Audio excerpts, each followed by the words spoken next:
walk for the last one. Kotwal. 45 plus 45 to 3. Yeah, great. Haribol. Oh, can you switch on that? Will power rack is.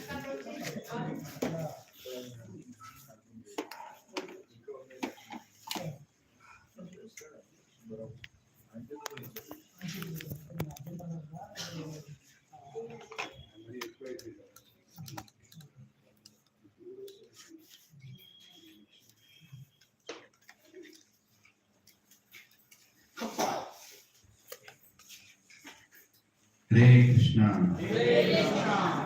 Krishna, Hare Krishna, Krishna Krishna, Hare Hare, Hare Ram, Hare Ram, Ram Ram, Hare Hare. So we're already feeling the separation. I'm feeling the separation that Prabhuji is going today. He has given so much to all of us. The last 11 to 12 days that Prabhuji has been here, poured out whatever, maybe Lord Krishna wants to give us through Prabhuji has come to us. So today is the last session. But Prabhuji told a very beautiful thing. Just now he told, which I want to repeat to all of you, is he told whether or not any other sessions happen or not, but Prabhuji is liking this morning series. So Prabhuji wants giving opportunity, Prabhuji's time availability, give an opportunity for us, not Prabhuji gives us an opportunity and with availability. Prabhuji is very looking forward to come here at least twice in a year. And give us this kind of thing. Hare Krishna. Hare Krishna. Thank you, Prabhuji. Over to you. Hare Krishna. Om Gyan. Hare Krishna, Hare Krishna. Om Gyanatimirandhasya Gyananjana Shalakaya Chakshurunmilitam Yena Tasmai Shri Gurave Namaha. Nama Om Vishnupadaya Krishna Prestaya Bhutale Srimate Bhakti Vedanta Swami Iti Namine. Namaste Saraswati Deve Gauravani Pracharini Nirvishesha Shunyavadi Paschatya Deshatarini Vanchakalpatarubhyascha Kripa Sindhubhya Cha Patitanam Pavanebhyo Vaishnavebhyo Namo Namaha. Jai Shri Krishna Chaitanya Prabhu Nityananda Shri Advaita Gadadhara Srivasadi Gaura Bhakta Hare Krishna Krishna Krishna Hare Hare Hare Rama Rama Rama Hare Hare. Dear Lord, please guide us all so that we can understand each other's actions without condemning them and without condoning them.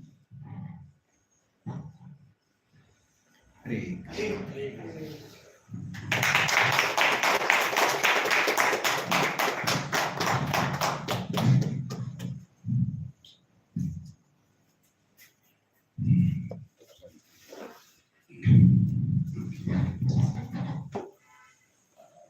So today we'll be discussing about Duryodhan, and we will discuss, while the focus will be on the 18th day of the war, but we will go backward and we will discuss a little bit about the evolution of his character. Generally speaking, when somebody does something wrong, when wrong action happens, depending on whether we like or dislike the person, if there is raga toward that person, we tend to condone that action, overlook it. It's not such a big thing. We try to ascribe it. Generally, one way of condoning it is to ascribe it to the circumstances. Say that it is circumstantial. If there is dvesha toward that person, wrong action by others. So when there is dvesha, then we go towards condemning that person. That is a terrible person.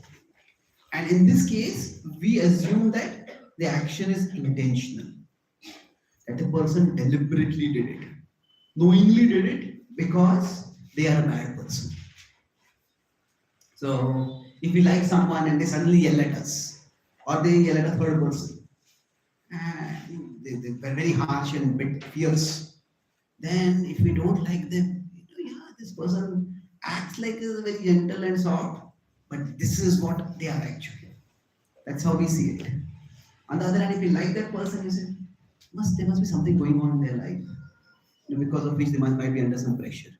So now, while I put these as extremes, the fact is that both may be valid reactions. But why I put it as extreme is what is in between required is comprehending or understanding. That understanding why someone did what they did. And then afterwards, after understanding, we say, yeah, it was circumstantial, and we may overlook it. Or we may say, no, this person thought about it and they did it, it's intentional. So from here, normally when we talk about pendulum is that we think that want to come to the middle. But sometimes we may stay in the middle, sometimes we may go this way, sometimes we may go this way. It's possible. By comprehending means, okay, I understand this, but maybe I'll have to spend some more time to decide whether this is circumstantial or intentional. I will reserve judgment. But the idea is that comprehending the actions of others is important.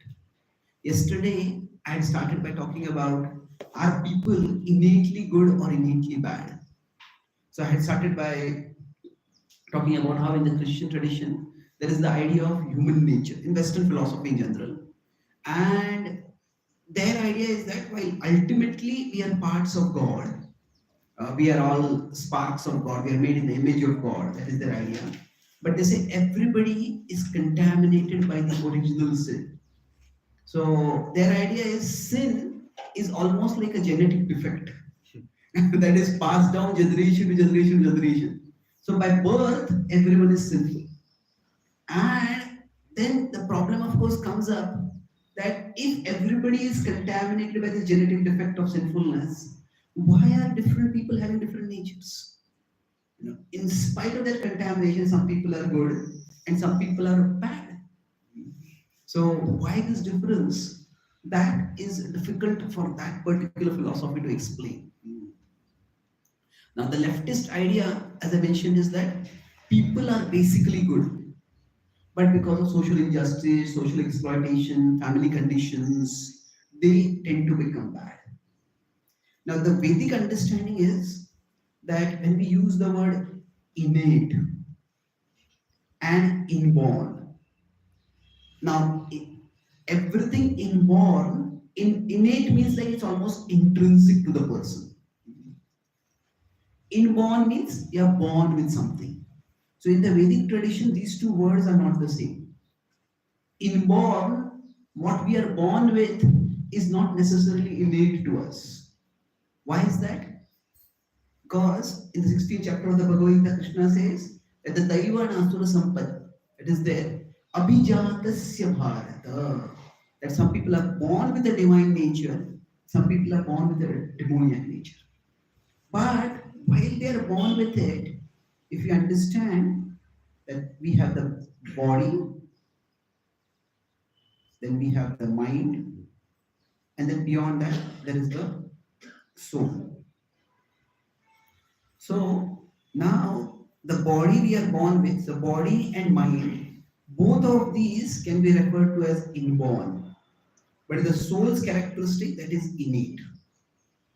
So at an innate level, we are all good. But at the inborn level, we can be good, we can be bad, or we can be anywhere in between. So this is what they call as the muddle in the middle. That everybody has spectrum of good and bad. Now this is basically in terms of the samskaras in the mind. the impressions that a person carries from the past. So everybody may have some good impressions, some bad impressions. Now we could say for those who are of a divine nature, majority of the impressions that they bring from the past life are good. A few might be bad. For those who are of a demoniac nature, the majority of the impressions are bad. They may have a few good impressions also. So why are we discussing this right now? We're going to discuss about the character of Duryodhana. And when we talk about this, so are people innately bad? No, even Duryodhana is a pure soul, is a part of Krishna. But at the same time, from inborn characteristics, somebody can be a bad person. That is, what does it mean? That based on their past, being cruel. So normally we don't want to think of children as bad people, and because the children are innocent. But sometimes we may see that there are some children who are bullies, and they get pleasure in hurting others. And in the Bhagavatam, there's the story of Veda. He's a prince, but he was a brutal prince. So there are cases where somebody may have a nature coming from the past which could be quite cruel. So generally speaking, when somebody is born, so I'll talk about the spectrum of relationships. So Duryodhana was here, then Dhritarashtra is here, then Shakuni and Vidura. So we'll talk about these 4 relational dynamics and how things worked out between them. So now, right from the beginning, when Dhritarashtra had the son Duryodhana, now from his perspective, he had waited for a long time to have a son. And while some dramatized retellings of the Mahabharat say that there was a lot of resentment in Dhritarashtra because Vidura became the king. But at least as far as the original Mahabharat goes, there doesn't seem to be that he was very resentful. He accepted that, I'm not Vidura, I mean Pandu. Pandu became the king, and he accepted it. Pandu respected him, Gandhari was a faithful wife for him. He accepted his position. But when Duryodhana was born, and at that time, right in the beginning, at the time of the birth itself, there were many inauspicious signs. The inauspicious signs were there. That's the time the first incident of the tension between the relationship between Vidura and Dhritarashtra came up. Vidura told Dhritarashtra that this son will become the cause of the destruction of your dynasty. Abandon him right now. Dhritarashtra thought this is outrageous. How can you ask any father to abandon their child? How can any parents be expected to abandon their child based on some signs that in future this person will become a bad person?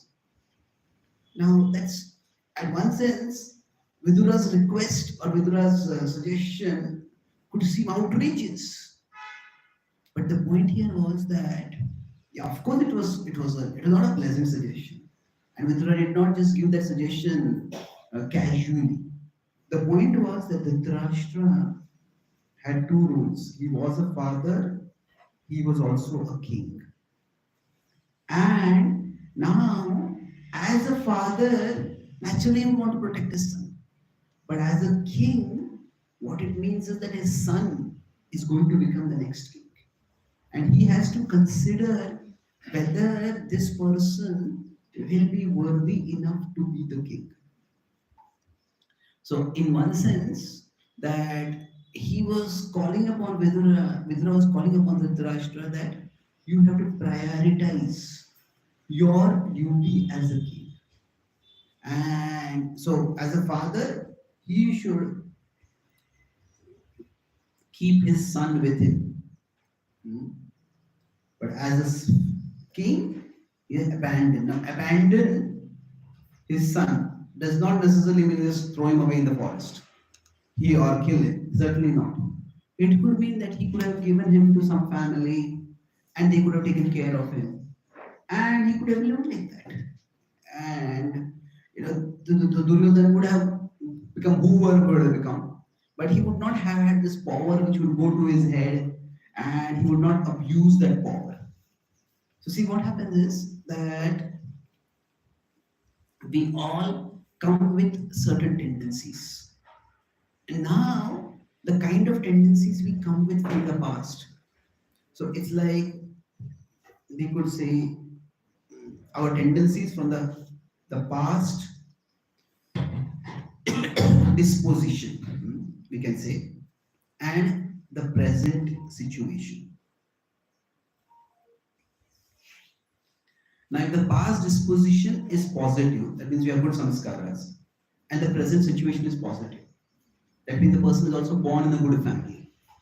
So then what happens is, this is the best future most likely for this. Krishna talks about this also more from a spiritual perspective, but that principle applies here also, that he says somebody has practiced bhakti previously. So what will happen is they will be born in Shuchinam Shrimatam Ge. Now what is the Athava Yoginam Eva Kule Bhavati Dhimatam. So that person has good tendency from the past and that person is born in a good family. That is the best situation to be in.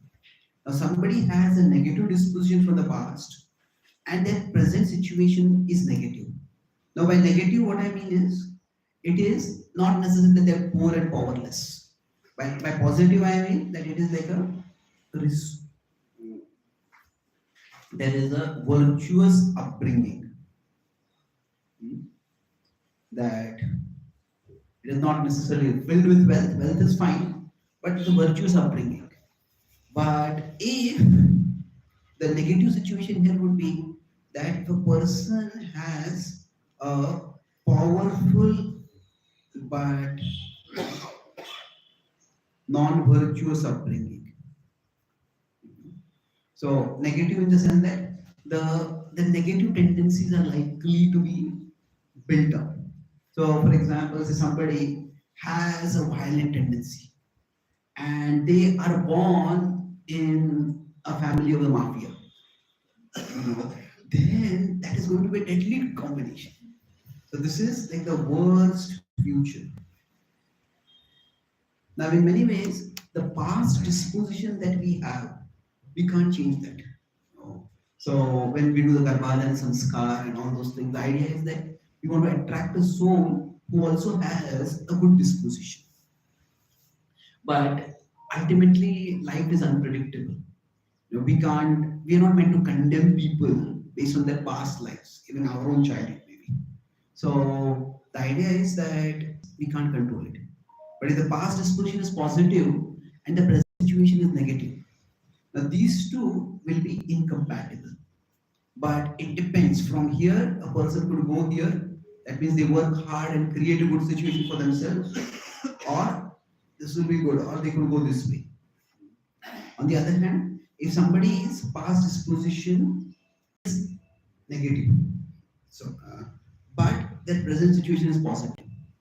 That means it's a situation where can the good upbringing overcome past conditioning.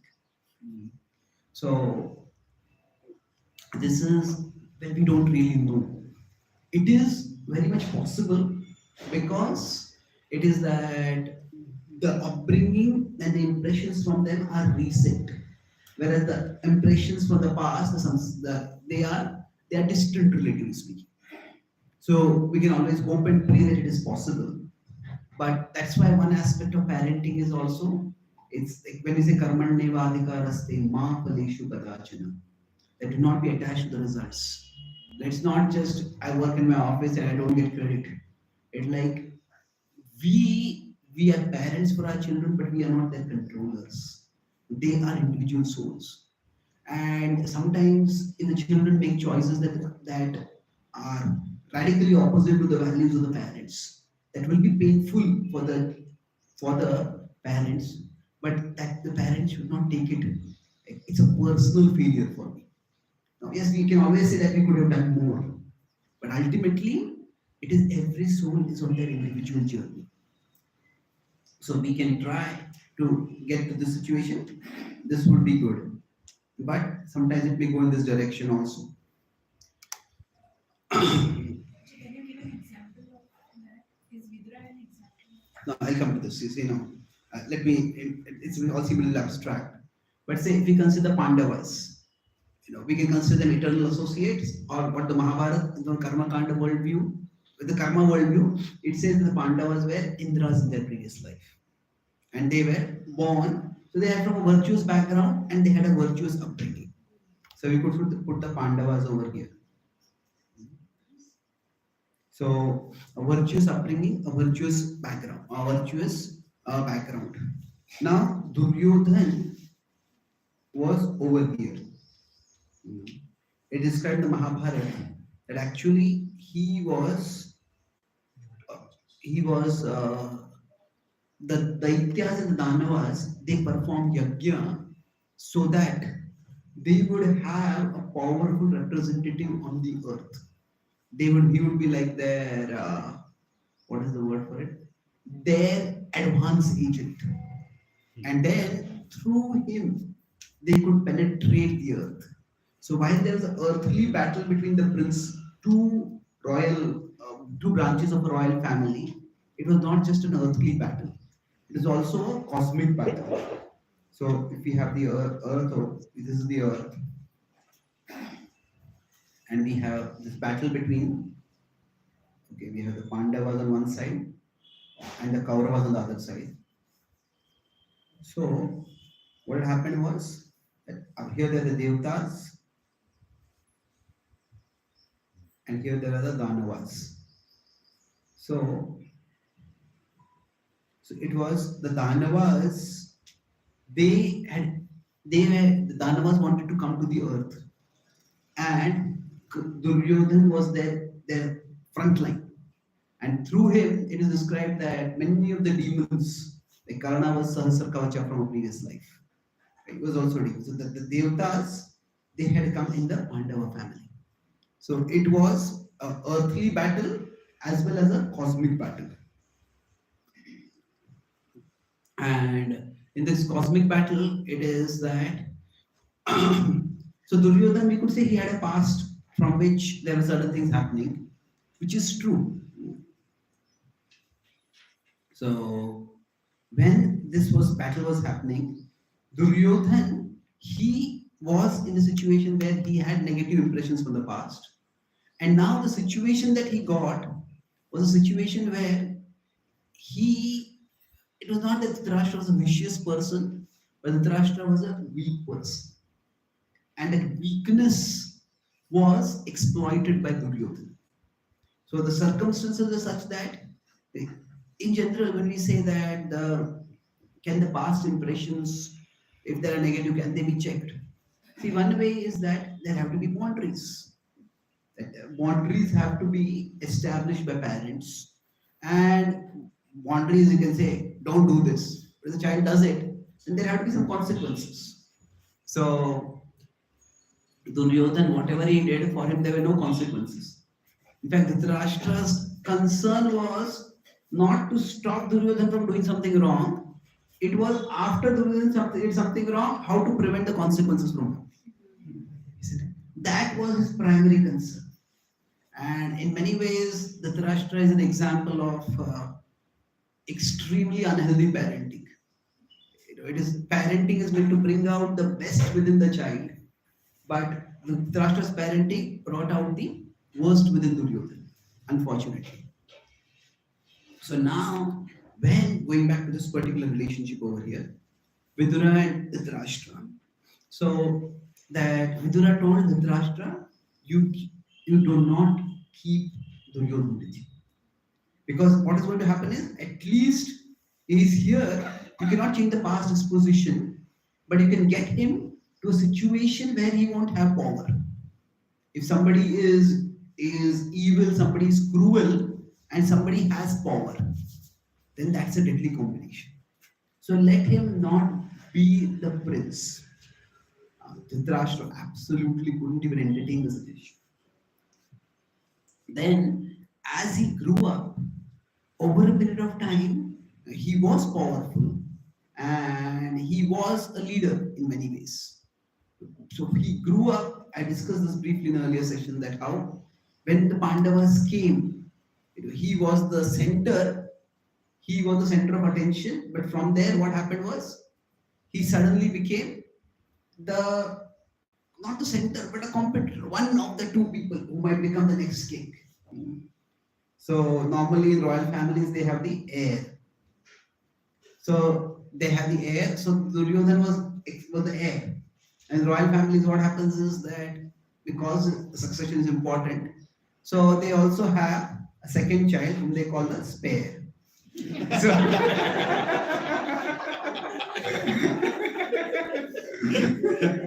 so now the spare situation is a very, very frustrating situation. In one sense, no brother, nobody wants their sibling to die. But unless the heir dies, the spare will never become the king. So there's a British prince who has recently written a book. It's all they immigrated to America, and the title of the book called The Spare. And he says how his life was so difficult. He was living in prosperity, and unearned prosperity. But still, it's I did not get this, I did not get that. So Duryodhan, what happened? Duryodhan was born and he thought I am the heir. But suddenly when Yudhishthira came, he became the spare. So it's natural after the Pandavas' arrival,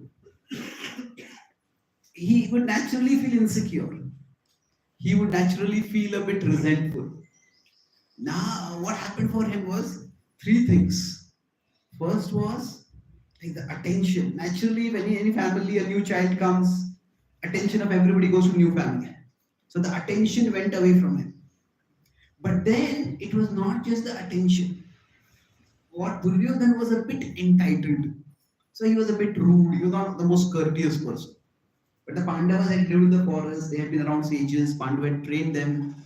So what happened was, okay, somebody new is curious. Like there are some people, just want to meet them once, okay, I know you now, that's enough. But you don't want to really go further. But beyond the attention went away from him. So from Duryodhan, it went to the Pandavas. The attention went away from him, but along with that, the admiration also went away.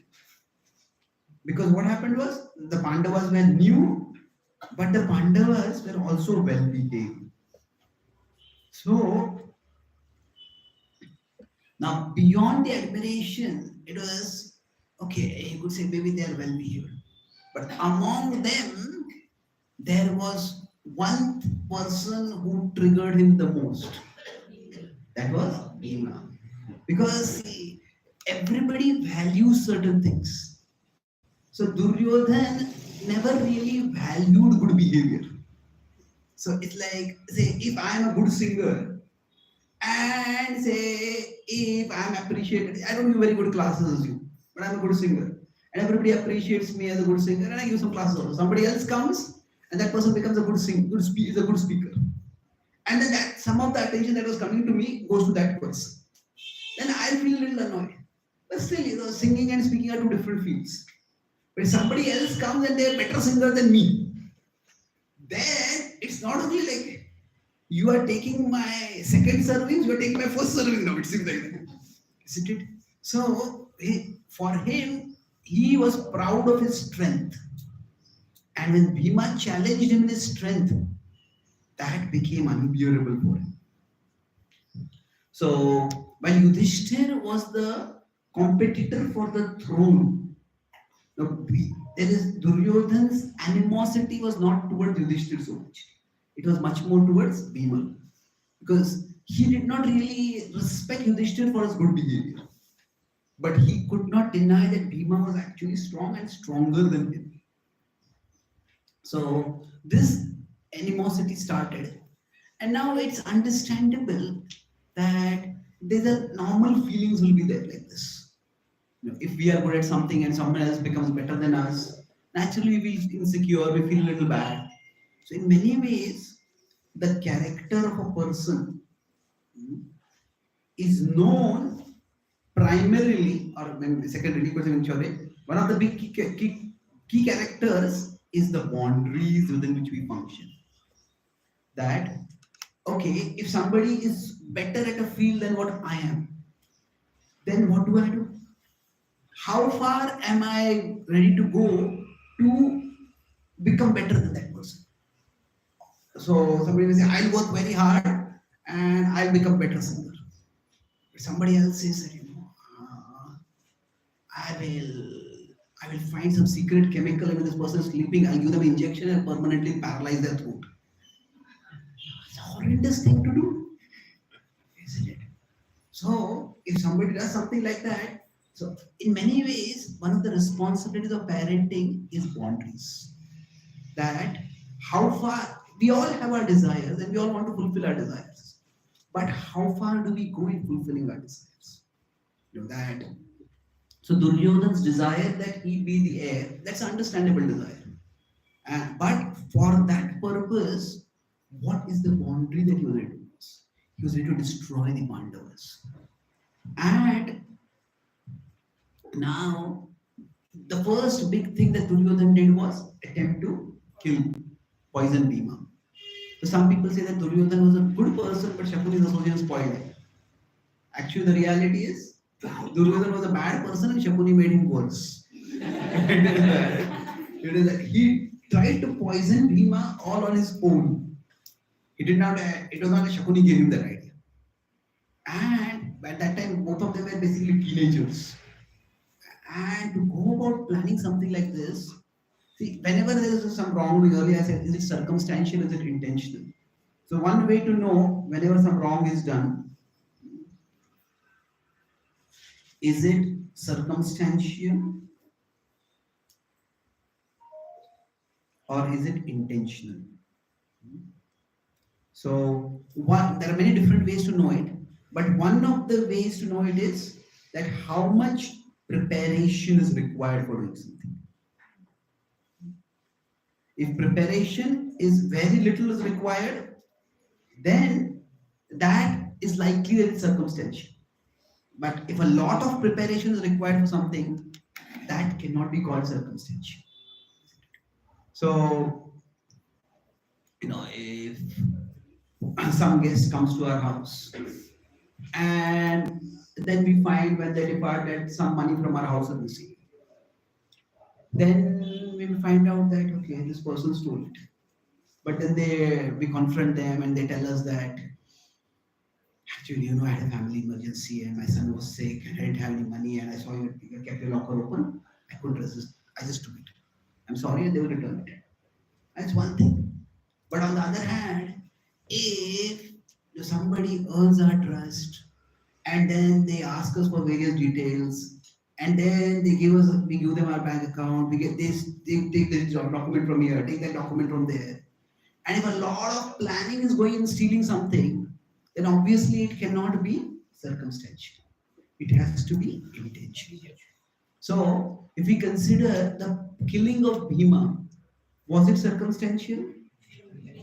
No, it is not that somebody else, that they were just sitting and having a meal and Bhima spoke something which made Duryodhana angry and Duryodhana just noticed, hey, there is rat poison over here. Let me put this rat poison in his food. It was not like that. He planned a whole Jala Vihar. Let's go and have a sporting day by the riverside, and then he planned a special dish for Bhima, and that was laced with poison.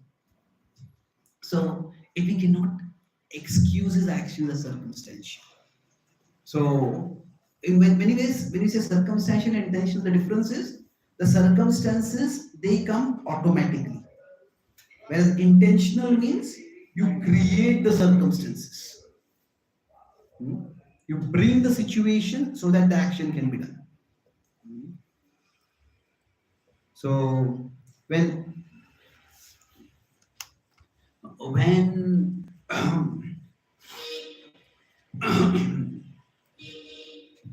in the Ramayana it is described that Ravan he tried to violate Vedavati. She was the prince. She was a Rishi Kanya who was doing meditation in the Himalayas, and Ravana was just wandering around in the Himalayas during his universal victorious campaigns. And he saw her, and he tried to force himself on her. And then she broke free from him, and she entered into fire and disappeared. Now that it's a horrendous crime, but that could be said to be circumstantial. He was just going around and he saw her. That doesn't mean it's a lesson. It's not a crime, but it is a circumstantial thing. He saw someone and he saw grabbed an opportunity. But when he tried to abduct Sita, or he succeeded in abducting Sita, that was not circumstantial. It's not just he was wandering around and he saw Sita over there. He made a cold, cynical plan to separate her from her protectors by which he could abduct her. So what we're discussing is that how much is a person responsible for their actions, and how much can the situations be used to explain their actions. So Duryodhana's emotions can be explained in terms of his situations. Generally, when we look at our past, the past, what it can do, it can explain our emotions or explain a person's emotions. And that's why we look at the past. But it does not excuse our actions. Why you felt like that? So if I understand that, say, if we had been in the past cheated by somebody from some community, maybe 1, 2, 3 people cheated us from that community. Now, if we have to do some business dealing with somebody from that community, we would be ultra suspicious. And our suspicion is understandable. So it can explain our emotions. But just because of our suspicion, that person is coming in and trying to do a business, and we badmouth that person, and we tell everyone this person is a cheater, don't do any business with that person. No, that would be taking the bias too far. So our past can explain our emotions, but it does not excuse our actions. So Duryodhana's insecurity, even Duryodhana's envy, this could be understandable. That's why I said comprehend the action, and then after that we can say this is understandable, let's excuse it, or this is still condemnable. So, but Duryodhana's murder attempts, you could say, his aggressions, they are not excusable. So now, as he moved forward, Dhritarashtra, I'll make 2 more points over here about this particular relationship. See, we often say don't be attached. We want to be affectionate but not attached. So what is the difference? This could be a whole session itself, but it's an important point to just understand. See, when we are affectionate towards someone, we don't like to say no to them. Say, if anybody makes a request to us, if a child says, I want this toy, I want to go for this picnic. No parent wants to say no to the child. If a parent likes to say no to the child, there's something seriously wrong with that relationship, isn't it? So, generally, if there is affection in a relationship, we don't like to say no when they make some request. But when we are attached, we can't say no. And whatever you ask, if some people say put it as a sense of love or devotion, I can never say no to you. Now, as an expression of love, that might seem attractive, but that is not a healthy thing in any relationship. I can never say no to you.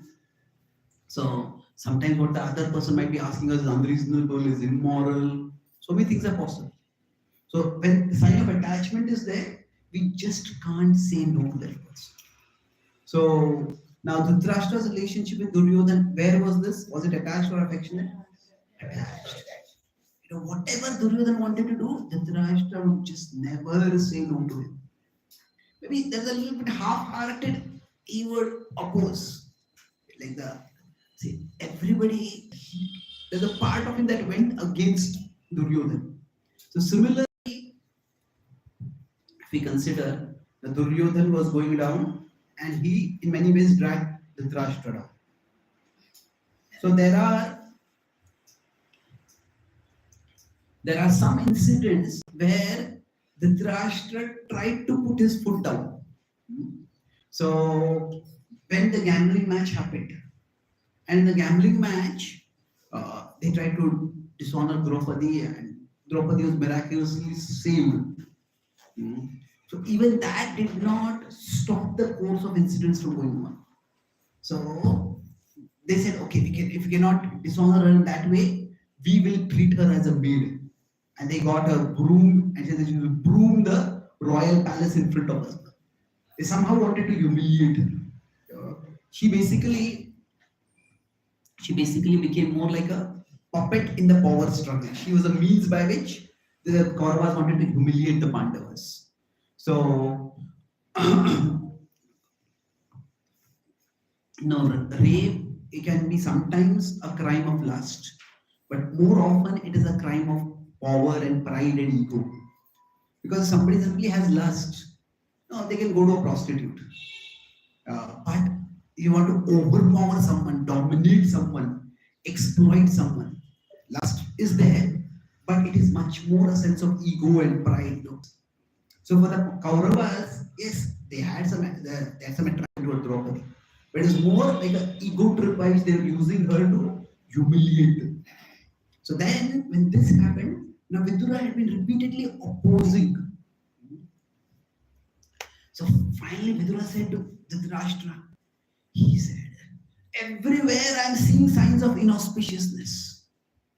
And he said that the sacrificial fire, the yajna, the sacrificial fire that you would always keep lit in his adjacent room to the palace, he said, that has suddenly become extinguished. And then Dhritarashtra got alarmed. He said, this has gone too far, stop it. It's like, somebody can, it's sometimes curious where people draw the line. Like, one person may cheat the other person, may betray the other person, and the other person is completely humiliated. And then that person is humiliated and defeated, and everybody starts laughing at that person. He says, don't laugh at the person. See, this is where you draw the line. You cheated the person, you betrayed the person, but don't laugh at the person. So, now why did Dhritarashtra draw a line at that particular point? He didn't draw a line at Yudhishthira being robbed of all his kingdom. He didn't draw a line at Draupadi being disrobed. In many ways, he was a bit superstitious. So, see, the Mahabharat is more of at the level of the karma kanda. So, doing yajna is very important. And if the yajna fire gets suddenly extinguished, so, this is something terrible. So, what happened? He actually at that time said to Draupadi, this was just a playful gambling match. It went too far away. If Gandhari and I ever done any good to you, please remember that and forgive my sons for this. And basically, he gave everything back to the Pandavas. He please ask for some boon. And Draupadi was still furious. He said, please release my husbands. And he said, yes, of course, please ask for something more. He says, please grant all their weapons back to them. And Dhritarashtra said, I'm not satisfied, please ask for something more. So he said that, then Draupadi quoted that, according to the codes for Kshatriyas, even in emergencies, they can ask for 2 boons, but not more than 2 boons. That's why we have Kaikeyi also, she asked for 2 boons. So not more than 2 boons. And now Draupadi also, she was still angry.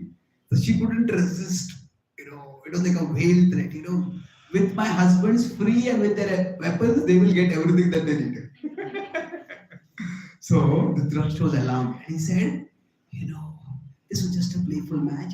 So everything that you have lost, I'll give it back to you. And basically, the entire thing that they had lost in gambling, Dhritarashtra gave it back. And the Pandavas went away. And now Duryodhana was enraged. What has happened? Then he approached Dhritarashtra. And he said, what have you done? He said, You have undone all the work that I had done. Dhritarashtra said, I was doing all this to protect you. You heard what kind of vows that the Pandavas had taken to destroy you. You saw that the sacrificial fire got extinguished. It is the great disaster coming for you. So the Duryodhana, he knew what was Dhritarashtra's weakness was his safety. Duryodhana, he wanted Duryodhana to be safe. He said, do you think that just by returning the kingdom to the Pandavas, they are going to forgive everything that has happened? Even now I tell you, the Pandavas will be planning to take revenge and destroy us. This is what has been done cannot be reversed. The only thing we can do now is make sure that we become strong enough to fight their attacks. And the only way to do that is that we have to send them on exile. And then Dhritarashtra is so manipulable that he actually sent a summon and called the Pandavas back for a second gambling match. And now it was in the second gambling match that the Pandavas lost everything and they had to go for exile for 12 days plus 1 day. So now, of course, the Dhritarashtra sometimes he took a stand, but it was like a half-hearted stand.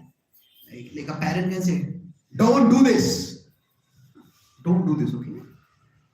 Don't do it." It like the way you say it also has a particular impact. Like sometimes you say it like don't do it, and the child knows I'm going to do it. The father also knows I'm going to do it, and it just for the record, I said don't do it.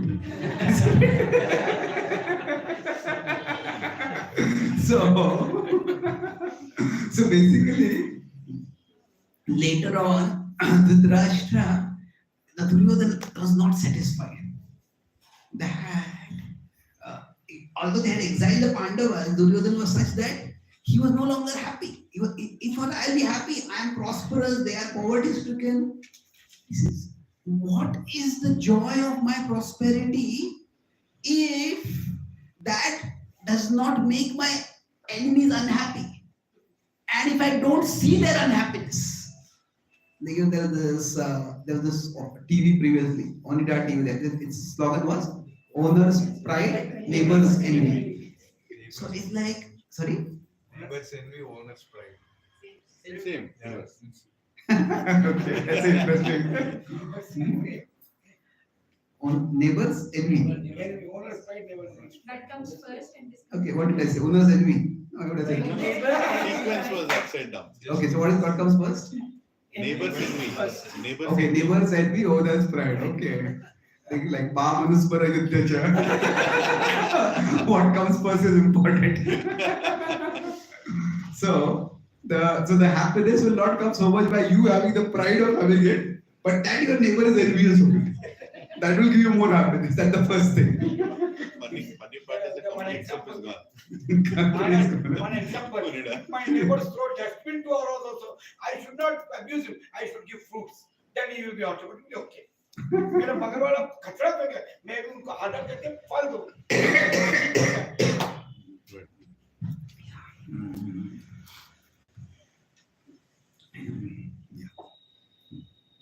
So anyway, so Duryodhana wanted that he should see the Pandavas miserable. So he wanted to go in all his royal prosperity to the Pandavas and display his prosperity to them. Dhritarashtra said, haven't you done enough now? No, don't antagonize them further. So Duryodhana found a workaround. He said, actually, we rule that particular tribal community over there, and we have not gone over there anytime.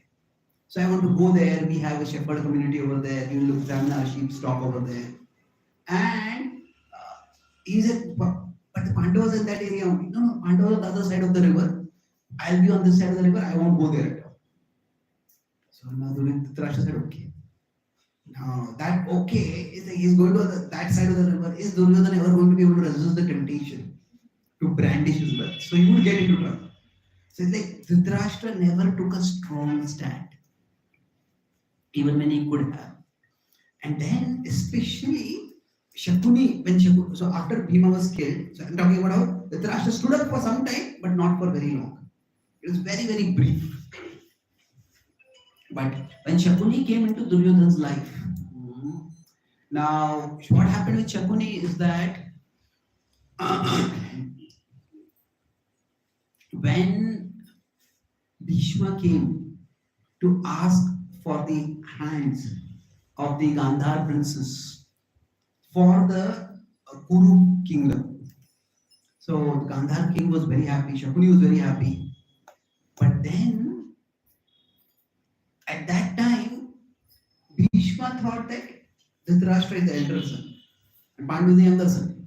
So the first person to be married will be the elder son. So Gandhari her hand was given to Dhritarashtra. Now Gandhari accepted that as her fate, and that is her grace and her glory. But Shakuni felt cheated. Shakuni wanted that if Gandhari becomes the queen, then I will have influence in the Kuru kingdom also. So he felt that Gandhari had been slighted, Gandhari had been cheated by Bhishma. And that's why he thought if Gandhari cannot become the queen, then at least she can become the queen mother. And he saw that he felt that Bhishma was the person who had deprived him of the position that he had dreamt of, and his sister had dreamt of position. So he saw that Bhishma was very affectionate to the Pandavas. So both ways he thought that I will get what I want, I will give my sister what I want if Duryodhana becomes more powerful. And I will hurt Bhishma also by sidelining the Pandavas. Now there are some other stories which are told about some Shakuni being subjected to extreme cruelty and all that. Those are not kind of stories that are there in the Mahabharat. There may later stories might be there. But Shakuni had this agenda. So now Shakuni was cunning. Duryodhana was cunning, but Shakuni was a cunning square, cunning cube. And naturally, Shakuni came and Shakuni started giving his ideas. So what happened was, if you go back to this relationship, so now this became a much stronger relationship. You could say there are 3 lines, this is 2 lines, this was only 1 line. So what happened was, Duryodhana and Shakuni became the strongest bond, and through Shakuni's ideas, Duryodhana started becoming not necessarily worse and worse, maybe he was worse already, but he started doing more diabolical things. The whole idea of the gambling match was Shakuni's idea. The Varnavart idea was Shakuni's idea. Now, when this was all going on, now with Dhritarashtra, there is also Gandhari. Now it's interesting the way Gandhari, she was when Krishna's peace mission came. At that time, when Duryodhana rejected Krishna's peace proposal and walked out. So at that time, Dhritarashtra asked Gandhari to be called to the assembly. He said that let Gandhari speak to Duryodhana. Now maybe he will listen to her. And Gandhari was called to the assembly, and Duryodhana was also summoned back. And Gandhari urged Duryodhana to accept the proposal, but Duryodhana did not. He just remained insolent, and that's how the peace proposal failed. So we are discussing this backstory that while Duryodhana's emotions might be understandable, but his actions were more and more intentional. That there's nothing that could be attributed to circumstances. And then finally, when the war happened also, during the war also repeatedly people told him, Bhishma told him, call off the war. Drona told him, even Ashwatthama told him, but he refused to listen. So on the 17th day, when Dushasan was killed, at that time, Gandhari took things in her own hands. She said that, I want at least one son to survive. And her plight is understandable. She had 100 sons. She did not have a single son. So then she reached the Kaurava camp, and when she reached there, she told Duryodhana that the next morning, you come to before me the way you were born, and I want to bless you. So now when Duryodhana came along, now we will talk a little bit about higher arrangement. So he was coming along after bathing, and Krishna was passing. What are you doing? You are an adult. Why are you under this? So he said, my mother has told me. And he says, when she said that you should come, you should use your common sense. At least cover your private parts, cover your thighs. And Duryodhana thought, yeah, okay. And then he covered his thighs. And he covered his thighs and came there. So Gandhari removed her blindfolds, and she had performed asceticism. In fact, her accepting the blindfold itself was asceticism. And she had great powers. So with all her powers, she blessed Duryodhana. And by that blessing, Duryodhana's entire body became invincible. So, and Duryodhana was, when she told him that, she opened her eyes and she glanced at him. She infused the power, and then she saw that why is your thighs covered? He said that Krishna had told me. This was a part of why Gandhari felt angry with Krishna afterwards. But, so she shook her head. She says, I have arranged for you to be safe. I don't want you to die. Now, again, safety. Then, there are protection can be in two different ways. Protection can be from wrongdoing. That means that we protect a person by giving them values, by giving them discipline, and there is protection from consequences of wrongdoing.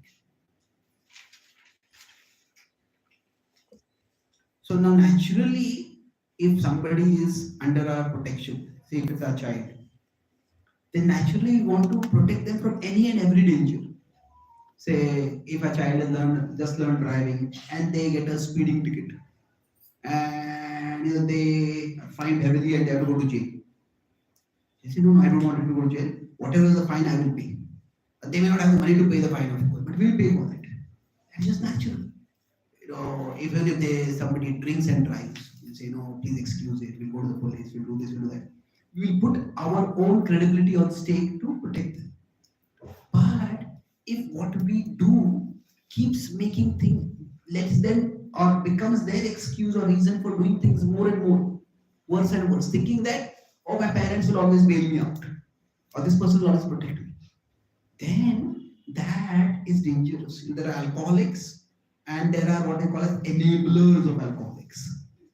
Like one person is indulging in alcoholism, the other person is enabling that person to indulge in alcoholism. Like whatever wrong that person does, the other person comes and cleans up the mess. So the enablers are often called as codependents.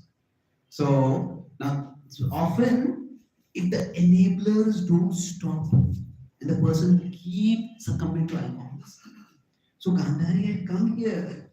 Now she could have tried forcefully to get Duryodhana to stop fighting. Now, of course, so much was lost. If you want, I want at least one son to live, then let that son stop fighting. Why give her a blessing? Use her mystic power in this particular way. If she wanted a son to be alive, when we think that love means protecting someone from the consequences of their wrongdoing, that is a distortion of love. That is where the other person will start misusing or exploiting us and our love for them. So now it is a part of our relationships that if anybody else is going through trouble, we want to help them. It could be past karma because if somebody falls sick. It could be present karma because if they get into trouble. Relationship means we try to share each other's karma. as much as possible. But beyond that, everybody has to take individual responsibility. So now if parents may keep bailing out a child who is doing bad things, but the parents are not always going to be there. If the parents are not there, what is going to happen to the child at that time? So Gandhari, she did something out of her affection, out of her love for her son, but it was in many ways, she ended up, this is not the good thing, this is the good thing.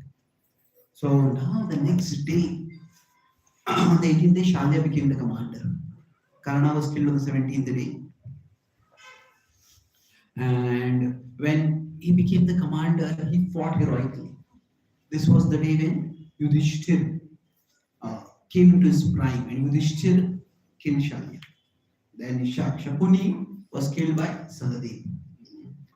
And almost everyone had fulfilled their vows. The Pandava side. So seeing Shalya and Shakuni both fall, Duryodhana fled. And he just left the battlefield and fled. And he went into a river, using his mystic powers, in a pond, and he hid under the pond. And the Pandavas were searching, where is he? They couldn't find him anywhere. Well, finally, they promised a reward to give us some information of the whereabouts. And then some forest dwellers told them. And they went there, and then they challenged. They told Duryodhana to come out. Duryodhana said, all of you are, so they told you, why are you hiding like a coward after everybody has been killed? Now you were the cause of the war, and now you are hiding like a coward. So Duryodhana said, I'm not hiding, I'm resting. It has been a long and tiring one, so you should also go and rest. And after we have both rested, we will fight. So Yudhishthira said, we have rested enough, you also rested enough. Now come out and fight. Then he said, you are many, I am alone. I can defeat any one of you, but it won't be a fair fight. Yudhishthira said, you can fight with any one of us. And if you defeat with any one of us in the 5 Pandavas, if you defeat any one of us, then we will consider you have won the war. Krishna, what are you doing? So, as Duryodhana was coming out, Duryodhana came out immediately with this. He had carried his mace with him. He said, Duryodhana is a formidable opponent. He says, you are almost near winning the war, and now you have left the whole war's fate on one fight. It's a one toss of a dice. He says, even Bhima will find it difficult to defeat Duryodhana. But if he chooses anyone else, then Duryodhana also had a sense of pride. So for him, repeatedly he had been defeated. His plan had been thought. He thought, that's one person I will defeat is Bhima. So he also challenged Bhima. And then at that time Balramji came over there, and they decided to go to Srimant Panchak, where they decided they will have the final fight over there. And they went there. Now Krishna had told Yudhishthira that Bhima has greater strength, but Duryodhana has greater skill. And generally, skill wins over strength. And Bhima couldn't tolerate this. He says, oh Madhava, he says, my strength is far superior and my skill is not lacking. I will destroy him today. And they started fighting. And when they were fighting, it was almost like 2 mountains were colliding with each other. So a long and fierce fight. But this was the day when Duryodhana seemed to be fighting at his best. While Arjuna had gone to the heavenly domains to get celestial weapons, Bhima had not done anything like that. And while Bhima had been fighting, he was still physically well built, but in the forest, Bhima had not had anybody with whom to practice mace fighting. Like Duryodhan had been in the palace and he trained himself for fighting. And so his skill had improved with time. And he had got a special metal bust of Bhima, which he would hit regularly, anticipating the time when he would actually kill Bhima. So Duryodhan seemed to be fighting with such brilliance that Bhima was repeatedly hit again and again and again. And the Pandavas started becoming worried. Now, once in a while, Bhima would land a hit, but it would be immediately followed by Duryodhan hitting him even more. Bhima was bleeding, Duryodhan was sweating, and then finally Bhima decided that the only way he could win was that he would have to take a great risk. So, when they were maneuvering and attacking, Bhima lowered his guard so that Duryodhan lunged in an opportunity and hit a severe blow to him. When he hit that severe blow, normally that blow would have killed anyone. But Bhima took that blow so that Duryodhan would come too close to him. And withstanding all the pain of that blow, Bhima hit Duryodhan back. And this blow was such that even a hill would have cracked into pieces. And Duryodhan was just flung away. And when Bhima was in great pain, but the way the blow had hit Duryodhan, he thought that Duryodhan would be destroyed. Duryodhan was flung far away. He fell to the ground and he just dusted himself and got up. And Bhima couldn't believe his eyes. The Pandavas couldn't believe it. And Duryodhan gloated, seeing Bhima's disbelief. So this was the working of Gandhari's blessing. So basically, Bhima realized that there was just no way he could win the match. So it is that, often later on the question comes up that Bhima hit an unfair blow. He hit him on the thigh. But the question here comes up is that if a match is to be fair, then there should not be any extra factors coming into the match, isn't it? But here Gandhari had brought in an extra factor which made it impossible for Duryodhan to win, or for Bhima Duryodhan to lose, or Bhima to win. So what was Bhima to do? Was Bhima supposed to just take blows and blows and blows, and his blows would have no effect? It's like, to take a rough example from today's world, consider a cricket match. Say, if in a cricket match, the rules are changed in such a way that the bowler is coming and bowling, and the bowler bowls the best spell of his life. And the rules are changed in such a way that even if the batsman is clean bowled, even if the batsman leg before wicket, even if the batsman is caught, the batsman is never out.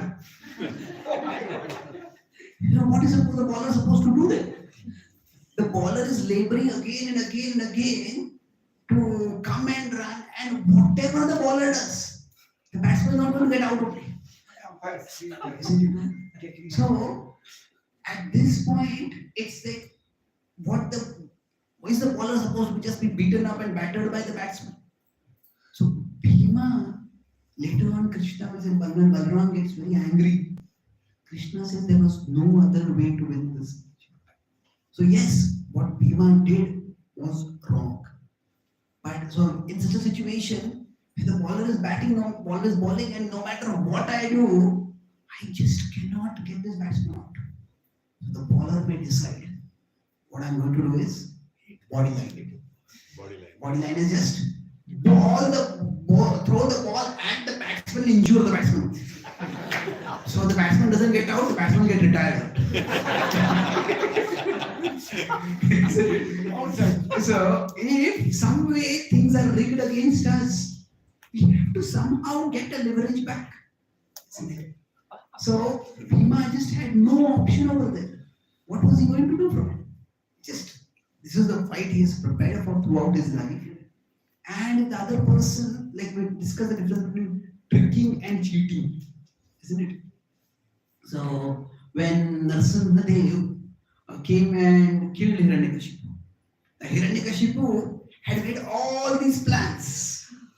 By the way, I cannot be killed inside, outside, not daytime, not nighttime, not on the floor, not in the sky.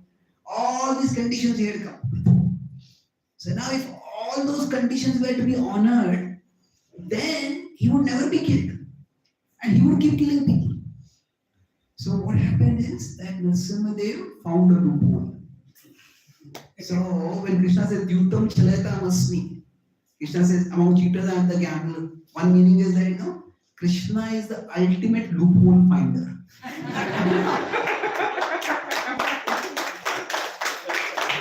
So what Krishna had to do was, Krishna had to help Bhima find a loophole. Now, if we consider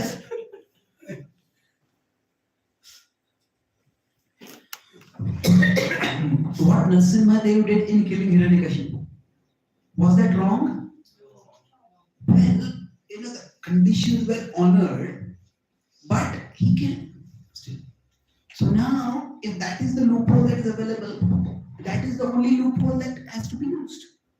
So, in the way things work with the fight between Bhima and Duryodhana, there is only one loophole, and that loophole had to be used. There was no other way Bhima could win. So finally, when this blow happened, Bhima also became consumed. Duryodhana's blow had been severe. Bhima, with his Kshatriya valor, was concealing his pain and his injury and fighting on. But he realized that he cannot do it for long. And then Arjuna approached Krishna. And Arjuna said, so what is Krishna? What is Bhima to do? How can he win? Now, they had been in a similar situation long ago. When was that? With Jarasandha. So Bhima had been fighting to the best of his ability, and Bhima had not succeeded. And Krishna had said that you cannot defeat Jarasandha, you have to rip him apart. So then Krishna pointed to the thigh. And he pointed to the thigh. So Bhima and Duryodhana were fighting, and then Bhima would hit a blow, Duryodhana would dodge. Duryodhana leapt up in. When he leapt up, when he was coming down, Bhima swung his mace and hit him in the thigh, using the full strength of his body. And when that blow hit the thigh, Duryodhana screamed in pain. And the impact of the blow was like that one blow, the whole match was over. And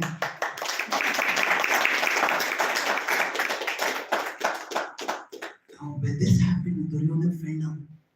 At that time, the Bhima's frustration got the better of him. So Bhima had been remembering. See, it's like sometimes we are on the right side and still we are not able to win. If we are wrong and we are defeated, that still feels bad. But if we are right and still we are being defeated, then it becomes unbearable. So then Bhima got so angry.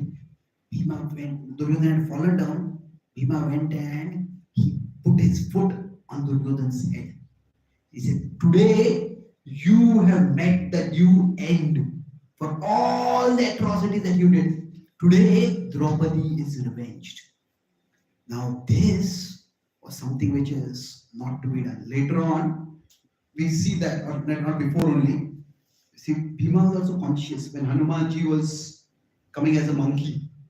You remember, he had a tail and Bhima was not ready to step over the tail also. Because the idea is, another human being, we don't even step over them, what to speak of touch them with our foot. So this was also not normal for Bhima. But the heat of the moment, the fury, the frustration, it all came out. And then when Balram saw this, Balram became outraged.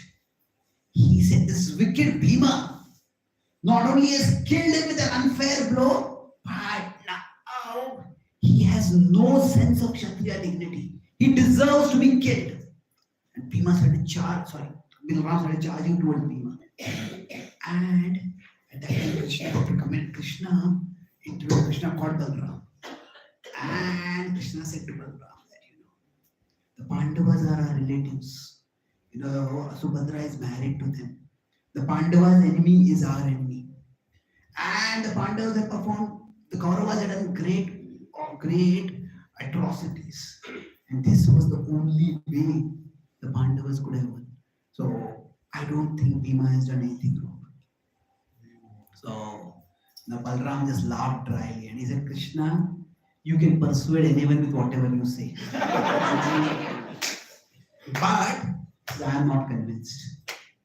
And then Balram walks away from there, gets on a chariot and goes away. Now, at this point, Yudhishthir sees Duryodhana and he says that, you don't feel sorry for yourself. He said, you have got the just result of your actions, but you have met a hero's death. And Yudhishthira tries to end things on a reconciliatory note. But Duryodhana is enraged.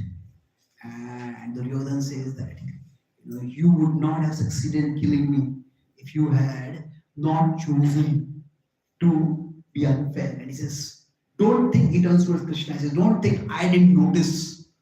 You pointed towards the thigh. I didn't believe that Bhima would have done that. But that was my mistake. He says, you are responsible for all the wild things that the Pandavas did in this war. And when the Pandavas have won, in victory they have destroyed their reputation.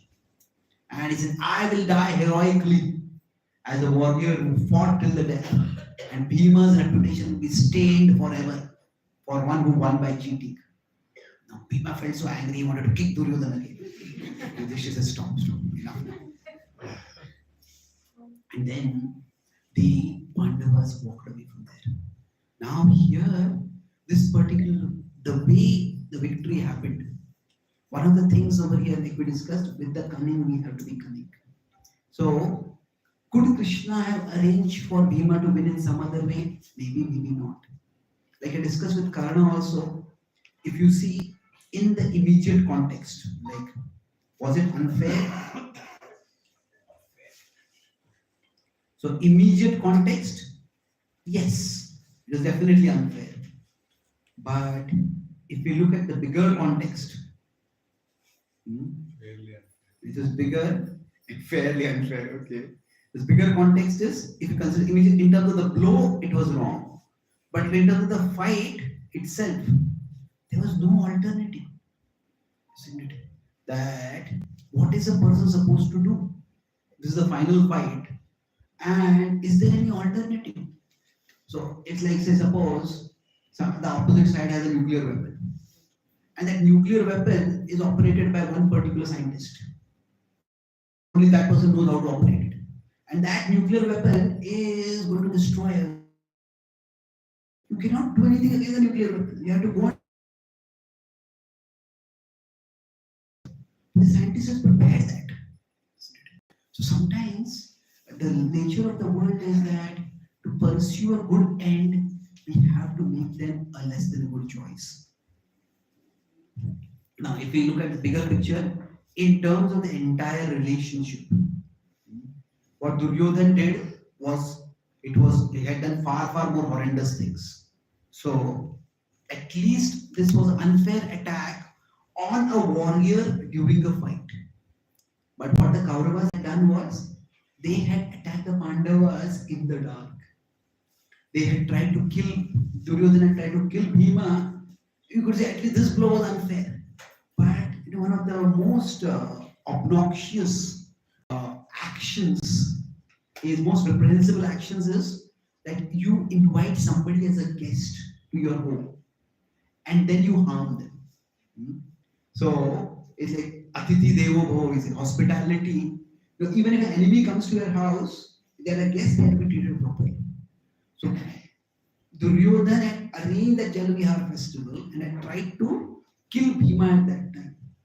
So right from his beginning, he had done horrendous things. So it was like one unfair blow in an overall fair fight. But what Duryodhana had been done throughout his life was thoroughly, horrendously unfair. So in that sense, it is the Mahabharata offers, it's not a satisfying conclusion. It's not in the sense that like, the hero has a clean win over the villain. Like the hero unambiguously proves that I am better and the villain is worse, and there's win. So I'll make two last points quickly over here. That one meaning of that this word is Dukhalaya. It has many different meanings. And when he says this word is Dukhalaya, that means that it's not just that it's always misery, but sometimes one of the meanings is there is no perfect solution.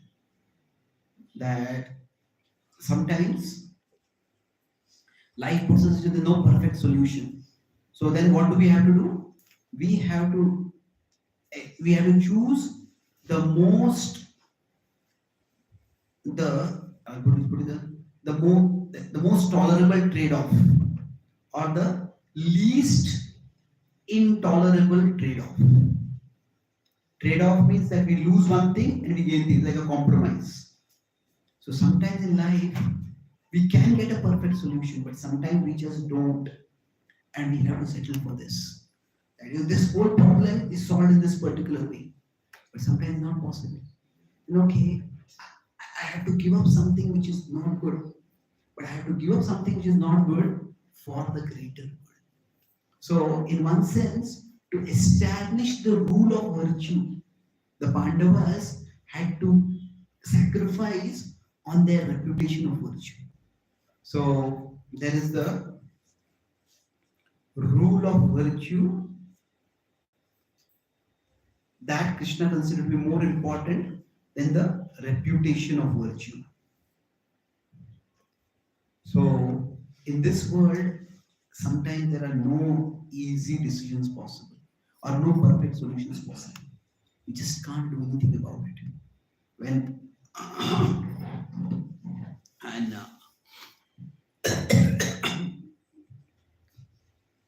this is a completely different context. But Srila Prabhupada sometimes criticized that he had some of his sannyasi disciples, and the sannyasis had some faults. Then he encouraged them to continue practice bhakti in some other ashram. Now he was criticized for that. The Bhagavatam itself says a sannyasi who becomes a grahastha is like a vantashi, one person who is eating their own vomit. But then what does Prabhupada say? And what is the solution? What is the alternative? Do you want to condemn such a person forever? Yes, in the Varnashram system, it's a fall. But we are not just following Varnashram, we are following Bhakti. And the ashram is important, but much more important is the principle of Bhakti. So, apichet sudaracharo bhajate mamananya bhak. So the point is that there are many times devotees do terribly wrong things, not just from terms of sexuality, but even financial improprieties also. So Prabhupada did not just overlook them completely, but Prabhupada said that there's no solution in this world. What do we do? Do we condemn a person completely? No, we cannot do that. So in real life, sometimes some things which would be in a more ideal situation, we would just quickly, totally reject them. But we cannot do that in real life. So we have to accept that sometimes there have to be trade-offs. And trade-offs is if Prabhupada was ready to, what is the parallel in the situation? The parallel is that, when it became known that Prabhupada had disciples who were sannyasis and who fell away, that was a stain on his reputation. It could have been very easy for Prabhupada to reject them. You took these vows and you abandoned the vows, I reject you as my disciple. But Prabhupada did not do that. For him, that to help them stay on the path of virtue. If they give up bhakti, it's going to be very difficult for them to stay on the right path. So he enabled them to stay on the right path.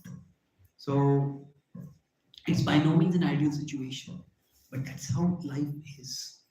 And similarly, going back to the earlier theme I had mentioned that, when India was subjected to aggression by various aggressors, often these people, they did not fight by ethical means at all.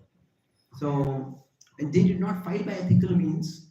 By sticking to ethical means, we would end up harming ourselves. So it was important that we also be shrewd. So yes, sometimes a smaller unfair thing has to be done to pursue a larger good. So this is again, if you go back to the start, what is dharma? That is a driving question of Mahabharata. And the ultimate understanding is that in the case of the Pandavas, when Bhima is hitting below the belt, that is an example of Sarva Dharman Parityajya Mamekam Sharanam Vraja. The dharma, and yes, is there a wrong in that? Krishna says, Aham Tvam Sarva Papebhyo Mokshayishyami Ma Shuchaha. So now the important thing is that Sarva Dharman Parityajya is for Mamekam Sharanam Vraja. Prabhupada says in one lecture that the hippies, they had also done Sarva Dharman Parityajya, isn't it? They had given up their families, they had given up their education, they did not have any career, either they were not even following the dharma of hygiene properly. But the thing is, Sarva Dharman Parityajya alone does not make any really good. It is for the purpose of Mamekam Sharanam Vraja. So dharma is not to be given up on a normal basis.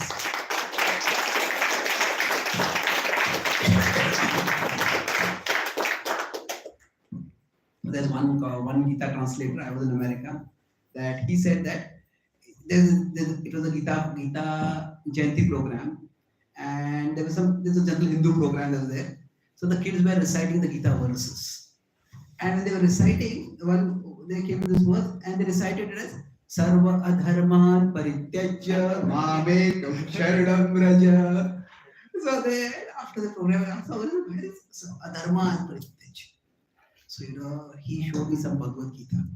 Prabhupada's Bhagavad Gita as it has become very famous. So somebody has written a book called Bhagavad Gita as it was.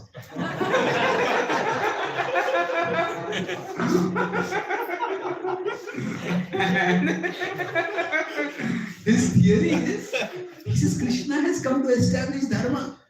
So why would Krishna tell anyone to give up dharma? So he says, actually in the original Bhagavad Gita it was adharma and parityajya.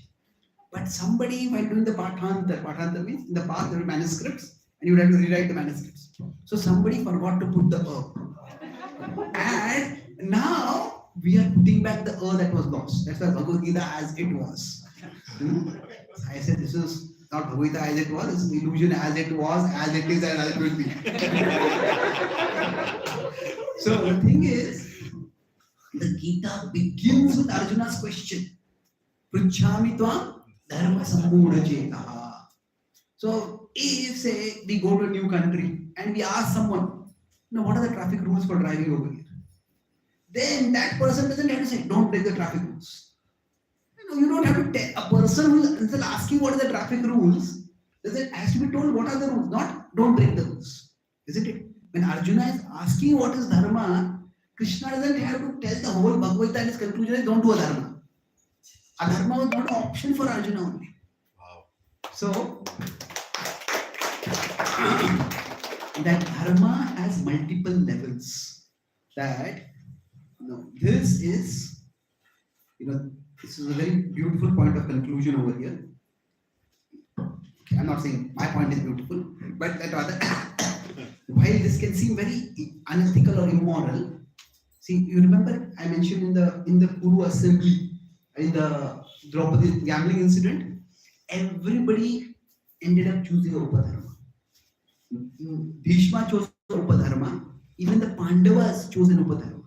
The Pandavas chose to focus on the Dasya Dharma rather than the Pati Dharma. So the whole lesson of the Mahabharata in one level is Dharma is multi-level. And we should be able to choose the higher Dharma and not the lower Dharma. So now, even from an ethical perspective, you can make a case that what Bhima did was right. But the para dharma is that we have to follow Krishna's will. That ultimately The whole purpose of dharma is to help us come closer to Krishna. Krishna is the well-wisher of everyone. Krishna wants the best for everyone. And when we do Krishna's will, we do the best for ourselves and we do the best for others. So ultimately, this is the devotional choice. And the devotional choice is not unethical. It is you could say there's moral, immoral, and there is transmoral. Or there is transethical. Transethical is the transcendental ethics. So when the Pandavas when Bhima chooses to hit Duryodhan below the belt, that is not unethical, that is the supreme ethics. And it requires surrender to follow supreme ethics, especially when that is going to stain a person's reputation as unethical. But the Pandavas do that, and that ultimately is their glory. So this is a second distinct point. The first point is that in this world we don't have any alternatives and we have to make a trade-off. So this is like it's a bad thing, but we have to do it. But from the bhakti perspective, it's not a bad thing, it's a glorious thing. That somebody is ready to do whatever it takes for surrendering to the Lord. And the gopis are called by Krishna at midnight. At that time, it is not that Krishna doesn't know what is the price the gopis will have to pay for this. But Krishna is calling them still. And in that society, for a woman to go out at night to be with some other man, that is like social suicide for them. But the gopis did that, and that is their glory. So that same theme of Sarva Dharman Parityajya Mamekam Sharanam Vraja is illustrated in the finale of the Mahabharat. And that's why, while it may not seem to be like a satisfying, dramatic conclusion, like a clear victory of the hero over the villain, but it is a very superlative devotional climax that ultimately all other dharma has to be given up for the dharma of surrendering to Krishna. So I'll summarize what I discussed today. We discussed Duryodhana's life trajectory, 3 main points. The first was that about, we try to understand the actions. We don't want to condone, we don't want to condemn, but we want to first comprehend. So when we're talking about comprehend, we discussed that how Duryodhana was chosen. We can have disposition from the past, and we can have situations from the present, and we have to see that the disposition can be positive or negative. The Duryodhana was here, and the Pandavas were here. So Vidura wanted to get him at least out of the situation. This was Vidura's advice, but Vidura's advice was rejected by Duryodhana. And the result of that was Duryodhana went down a very dark track. So we discussed how Duryodhana's bond with Shakuni was not the cause of his being a bad person, but it was definitely the cause of his doing worse things than what he would normally have done. Now, Dhritarashtra and Duryodhana had a bond. And Dhritarashtra sometimes opposed Duryodhana, but listened to Vidura's advice sometimes, but it was not enough. Discuss the difference between being affectionate and being attached. Not wanting to say no, versus not being able to say no at all. And then finally, when we discuss in the final battle, that Bhima's blow, that final blow, now we discussed from an ethical perspective, it is a unavoidable trade-off. That is the only way to win. It is an unavoidable trade-off because the whole match had been rigged against him. But from a devotional perspective, it is example for glorious surrender, where for the service of the Lord, one is ready to even sacrifice one's reputation. And Krishna is teaching us that the paradharma is the ultimate dharma. Thank you very much. Hare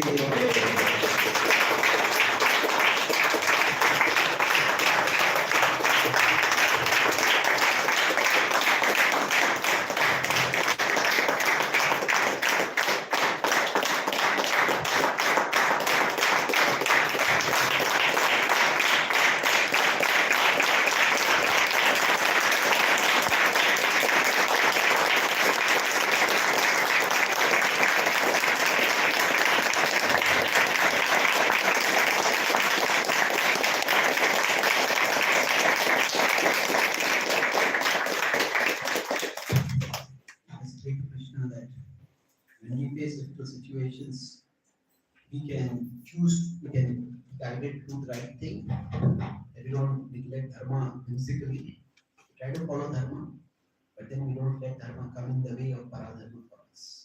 Krishna Bhagwan ki jai, Prabhupada ki jai, Gaur Govinda ki jai, Gaur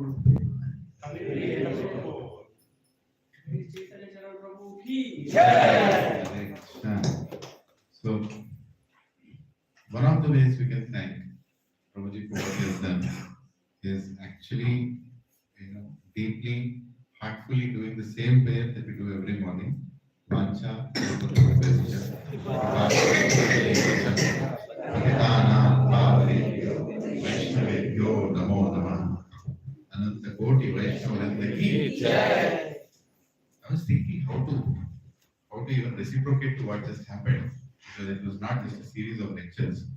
There's a lot of awakening messages that came from Shri Radha Madan Mohan in this very diverse project. I don't know how. Do you mind if I use your 1 minute? Yeah.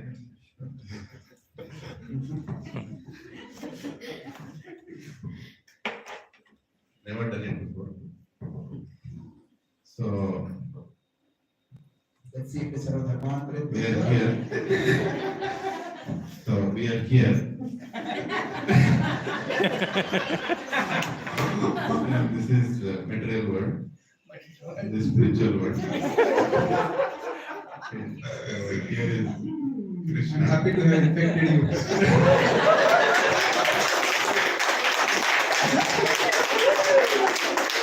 Here is Lord Krishna. It looks like Krishna and I had to put a peacock feather on it. So we want to go from here to there. Right? We want to go there. But here is spiritual world. Here is Swarga, Atala, Vitala, Tala, Tala, Tala, Tala, and Gachibowli.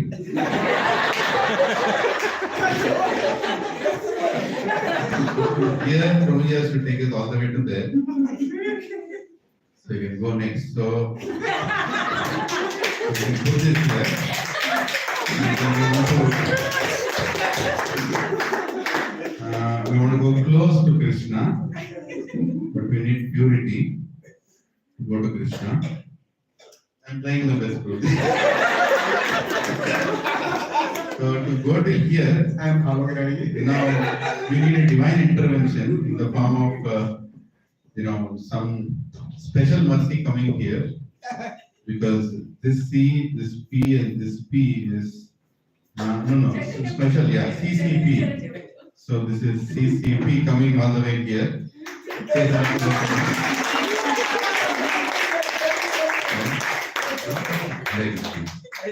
So I don't know what I spoke. So to summarize.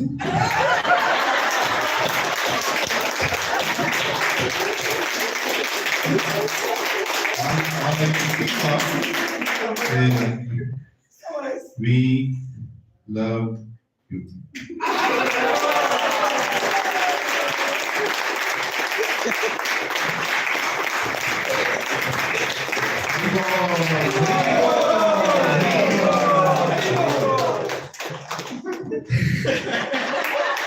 I didn't try to do this, bro.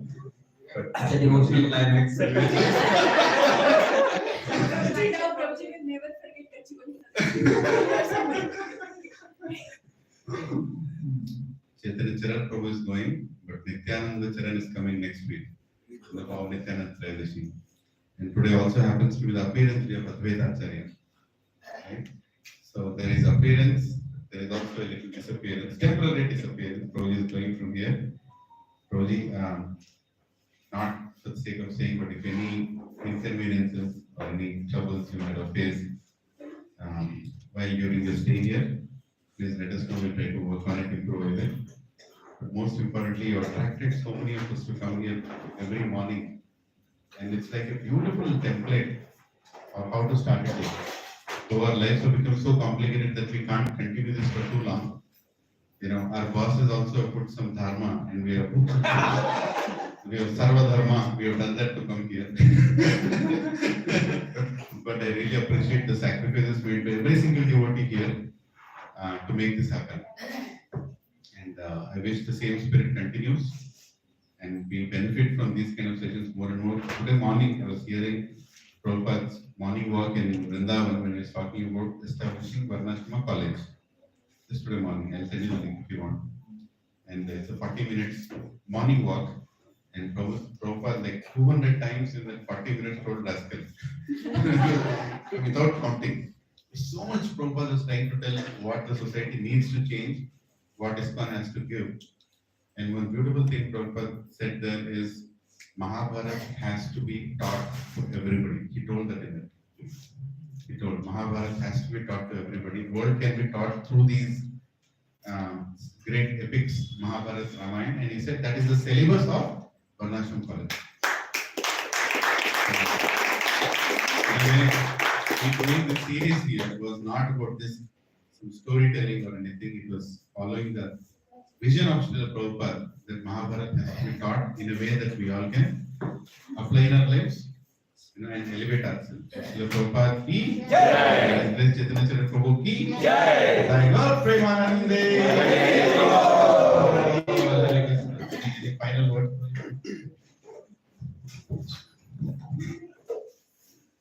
You put the icing on the cake.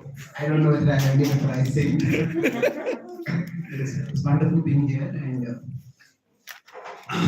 the level of interest, the level of capacity, and the level of sacrifice that I just see all the other things that you're doing for coming out, taking for classes, that it's remarkable. And the Mahabharata is a complex subject, and I have spoken of it many times before, but I felt that seeing your eagerness, Krishna probably blessed me in some ways. I was able to speak many points which, well, I had thought of remotely, but they came in a good context over here. So, while our focus is on Krishna and Vrindavan, for living in this world, Krishna and Mahabharata teaches us a lot of lessons. And also in the world, those who know about Krishna often, they have a lot of questions. I pray that not only can our own faith and devotion to Krishna increase, not only can we get guidance for living in this world through Krishna's example in the Mahabharata, but also that we can help remove the doubts and questions that people have that stop them from coming closer to Krishna and surrendering to Krishna. If any of these things happen in a small degree, whatever we have done over here, whatever service I have been able to do, that service I consider to be success. Thank you very much. I'd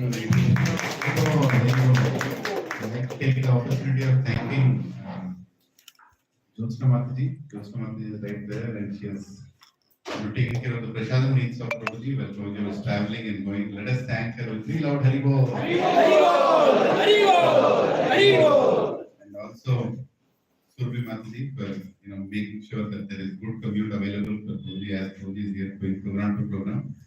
Surprisingly, coincidentally, the driver of that chariot, his name is also Krishna. And he was taking Prabhuji to one place, to do the different programs. And let's also thank Anup Prabhu here, who has been behind everything, going through all the anxieties morning till night, making sure that all the programs are happening as scheduled and taking Prabhuji to the place. I'm sure there are a lot of learnings Prabhuji got out of this experience with Chaitanya Charan Prabhu. So let us thank you. And also, the center devotees are not here, but you can pass on the message. We are very grateful to the voice center of who have taken care of Prabhuji nicely, maintaining the silence but most of it better than last time's experience, and really accommodating Prabhuji in the room with many of them. They have to make sure they get ready in the morning, going through that extra effort to be on time, and so many other austerities. Please thank them, Prabhuji, from our side. Hare Krishna, Hare Krishna, Hare Krishna, Krishna Krishna, Hare Hare, Hare Ram, Ram Ram, Hare Hare. Thanking all the sponsors who also sponsored all these events in the form of Prashadam. Still, if anybody wants to give more, you can give it to Sri Gopal Prabhu. Prabhuji is there. Yeah, and thanking Karthik Prabhu who made prasad for everyone every single day.